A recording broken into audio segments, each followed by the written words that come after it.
What's up, everyone? This is Black Star 7 here, and today I'm gonna give my full tier list of the best and worst movie of 2025, which all contains 5 movies I watched 3 times. And really, all of them are Warner Bros. Related, which I guess gets to show you that Warner Bros. Lineup of 2025 were ambitious, but personally, it was very hit or miss. But I think you'll somewhat see the full reason once I get to my reason as to why, as I review all the 5 films and what's considered best or worst. So without further ado, let's get into it. At number 5 at the worst list is Mickey 17. I know I already did a review of it, but let me just give a full rundown on why I think this movie sucks. The characters, for the most part, were annoyed, irritated, or in some cases frustrated. Especially the female Noka Cole character and Stephen Young's character. I would say these two completely ruined the movie besides like the alien part. Because if it just focused on Mickey 17 dealing with Mickey 18 and all these clone devices, then I can definitely see a reason why people like it and how even I would like it. But this is completely gone with. And even besides that, the whole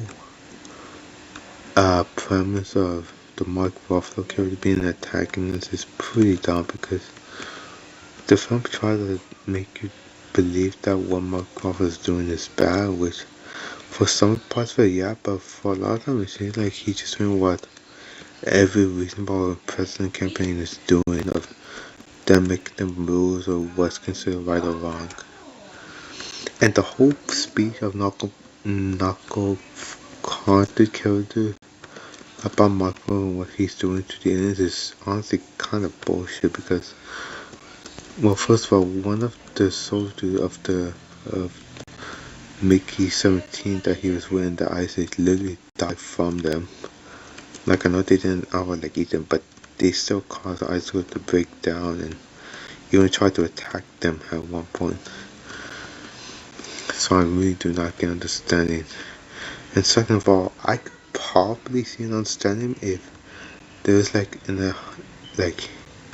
a full review of why these human pets exist and what they're actually made out of. Like, imagine if they were actually made of like alien creature like thing and they're basically like slaving the alien thing creatures outside and killing them to make all these powerful machines where humans can live longer. I can definitely see it as a good example of discrimination against species and humans. But no, they just compared to different. But no, they just went in the completely opposite direction about just being a generic. Oh, we need to save these aliens because I don't know, they act like us. Like I said, more problems as I think I already addressed in my Mickey 17 review, but yeah, I still think this movie sucks. At number 5, I have the Minecraft movie, which I know it might be surprised to see this movie is lower than Mickey 17, but hear me out for the reason why I feel like this. For starters, I feel like the Minecraft movie had less annoying characters and, at least it didn't make me frustrated. Yes, technically the movie is kind of frustrating with how much it honestly disrespects some of the source materials of the movie, like with Jack Black and Jason Momoa character, I forgot his name, talked about like the items and Jason talking about, oh, how come Steve have all these items, and Steve's only response is, I recall, oh, it is just a national thing or something, which I know is just a small thing, it's in a tiny smart on it, but to me it just feels like it just comes as a disrespect to the source material and the items of Minecraft. No, I'm not gonna say like the people who make the movie or people who like event all these items the for the sound of Minecraft didn't care, because it's obvious to see that they still care about some of the source material of the game. Probably like not as much, but no, at least I can see that they still somewhat care. As for the visuals, it just, I know it's green screen stuff, but I think it looks fine in some parts while it looks kind of crappy in other parts. So I think the most laughable part of the movie has to be the costume designs, because besides Steve and Henry, everyone else with how they're dressed up just look a very SNL bad kind of scared, and it's just so laughably bad. I genuinely cannot burst off laughing, even though I didn't watch the first trailer. The moment I saw those images of what the people that was wearing these clothes, like I just burst out in both embarrassment and laughter. Like, also the villain, she sucks as well. At first, I probably would have just given her a pass by saying that, oh, she's just a generic video game bad guy. Like I could accept it, but the moment we try to reveal more about her, it just makes her plan of her trying to take over the overworld just because she won like a dance competition, and his father pretty directly told her that she will never be like them and stuff, just make her whole motivation look even stupider than before. Look even stupider. As far as how the creature look, I don't mind the realism. I think the zombie skeleton and I think all of the creatures just looks good when they're in nighttime and the lava world. When the pictures started showing up in the daylight, it looks fake as hell. Like it just looks not real, including the gas and even the rhinos. They all just look fake. And even the villagers, some of the villagers looks fine, like they could be in the place, but others just look fake. Especially the one voiced by I forgot his name, but when he entered real life and had a weird interaction with Jennifer Coolidge's character. I don't know, it's really just mediocre and not in a good way. Like I don't think a good way is even the past. But at number 3, I have Weapon. Weapon was a interesting experience, I guess. I think the first 20 to 23 minutes of this movie is pretty fantastic. This whole setting up this whole mystery thing, which I wish they could have just kept it longer instead of just revolving on the other stuff they did, which I am getting to now. Once they started like showing everyone outside this character that's related to Justine or Josh Bradley character or Henry, it just feels like wasted. Like they just need something to pad out the runtime, even though I feel like they shouldn't even do that, even though it just felt unnecessary. And I feel like only Justine, Josh Bradley, and Henry were the only ones that need to be there. Everyone else, you can just remove their part and the movie would have been the same, but I'll argue it would be much better without them. I also thought Gladys was a terrible villain as well. I really don't understand what her main goal is. Like for Remick from Center, it makes sense. Remick wants to turn everyone that was inside Stack and Smoke Fish to be turned into a vampire so they can form the religious cult-like symbol of love. Which makes sense considering that her nephew were part of the KKK, and Smoke even mentioned that if they see one of the KKK might be in the village, they're gonna kill them. But for Gladys, she wants to kidnap all the 12 kids because her health crap and she needs something to starve at. Okay, I don't know what you kidnapping all of these 12 kids are gonna do. How is that gonna make your health better? It seems like you're just a deranged creep. Like that's literally all I get from her is that she's just a deranged witch creep.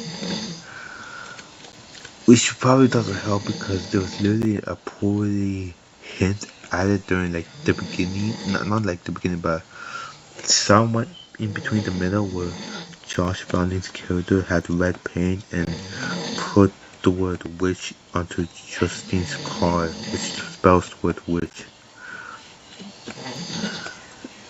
I also thought that Justine herself should have been killed earlier in the film when Henry's mom came up, now controlled by Gladius, walked towards her car, cut like a piece of hair of her, and then just leave.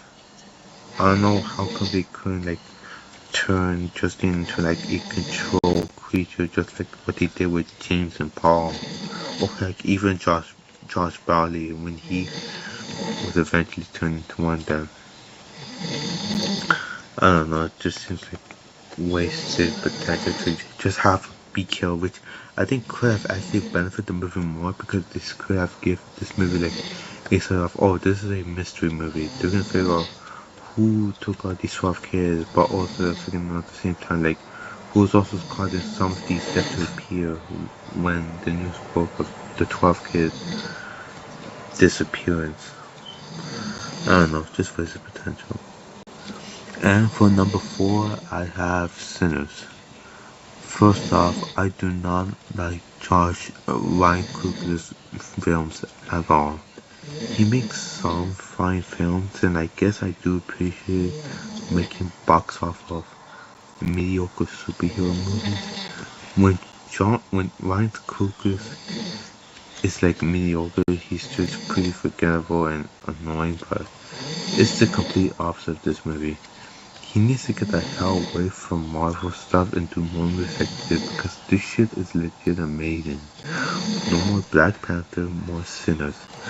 This movie gets on into it the entire time. I think I was frightened by some of how some of the scenes were shot of the vampires killing all these people or attempt to kill, like Cobra or Smoke's brother Stack when he's turned to a vampire as well. I don't think no other horror film had that I watched and it had really complex. Definitely like, oh, this is pretty fighting. This is pretty terrifying. I feel like I do not want to watch it or something. At least not at this scale since like I think The Thing 1982.